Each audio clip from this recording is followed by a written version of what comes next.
May 18th. Erg, what a weekend. I woke up on Saturday morning with my head pounding again and every muscle aching. I found the rest of the chocolate, and the after effects were not pretty. At least my gut didn't hurt this time, just my head. I did throw up all over the place again though, according to Danielle. Doing anything on Saturday was a no-go, so I just rested and tried to think up some way to avoid her evil gaze. She cast me back out onto that ridiculously narrow bench thing as punishment for my actions, and banned me from eating chocolate. The spoil sport.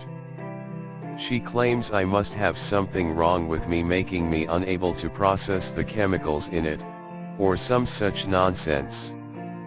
Sunday was spent in much the same way, although I did take another short walk into the forest. I tried talking to one of the older trees, but, as usual, I can only sense how he was feeling. The changeable weather lately must have been invigorating, as he is feeling rather chipper. Sunshine and rain together are best for plants after all. Here we go. She's calling me from outside the caravan. Time to get to work. Update: some things never change. I guess she still isn't speaking to me for stealing that chocolate on Friday. Never mind. We found lots more broken stuff. Not sure if any of it goes together yet, but we are storing it all just in case. She wants to use the weekend to try and piece them all together, or at least that's what I heard before she disappeared to take a shower. May 19th. Now I know why magic is best learned from a pile of dusty old scrolls and not by the seat of your pants. I was taught that expression by my old landlady. I didn't do too much damage, honest. I just blew up the bin. Needless to say, Madam was not impressed.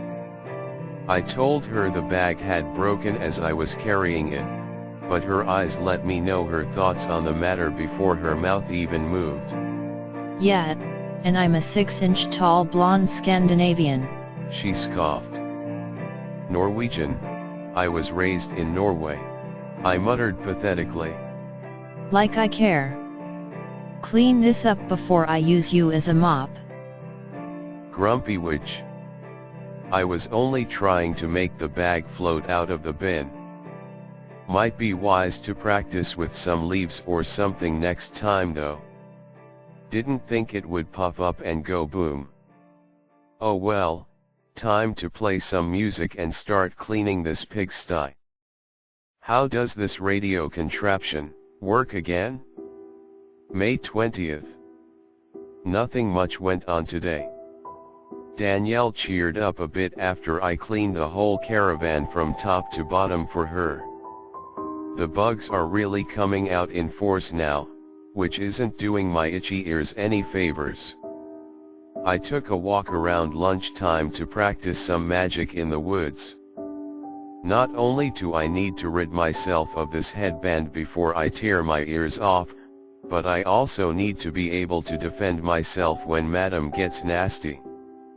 It's hard enough to talk to her normally, but when she is angry I can barely say anything at all. I don't think she knows she is doing it. Probably unconscious magical potential being released by her emotions. Leaves, thankfully, don't have a tendency to explode when you attempt to levitate them. I concentrated really hard and managed to make one of them turn over. It wasn't the wind, I swear. Just you watch out, Danielle. I will be immune to your evil stare in no time. May 21st. I really miss Mum and Dad right now. I wonder if they are thinking about me. I did leave them a note, so they know I am off on a journey of discovery and not kidnapped or anything. They should also be able to see if I am healthy or not simply enough. They can go to the lake and view my life tree in the water on a calm day, being much more adept at magic than I. Right now it should look like a normal, healthy, green-leafed tree. It certainly isn't going to look dead, me being able to write in here and all. Hopefully I can find out what is going on and return to them soon. To me, nearly 43 years is such a long time. Father would disagree, of course. Once you hit the 1,000-year mark, half-centuries must seem like mere months, I imagine. Gosh, 43 years and still nothing to show for it. Admittedly, I spent the first 10 of those traveling and digging alone, not the most efficient of methods. I started to hijack on human digs when they were all asleep after that. I only managed to learn Norwegian about 20 years after I left home. I used to hang around and listen to the humans as they were getting up in the morning. New languages are so hard. Oh well, at least it didn't take me as long to learn English once I came over here. The only evidence I have is pointing towards England, so if I can't find anything here, I am back at square one. Update: we found an arrowhead. Unfortunately it's of human manufacture, most likely Anglo-Saxon. Darn. May 22nd. I am not looking forward to putting all of those broken bits of things together tomorrow. We have quite the haul. I have decided I need to send some form of message to my parents, without letting them know where I am. The only problem is how can they reply? The only obvious way is to have a bird take the message over and then to bring back the reply. If I did that, there is a good chance the bird will tell them where I am, or they will follow the bird back somehow.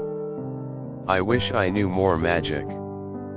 Oh well. I guess they just have to send a reply with magic, and I have to find a bird that won't tell. Update: how is 10 minutes hogging the shower? Come on woman. You spend twice as long as I do in there and you know it. Update: she started looking at me funny again.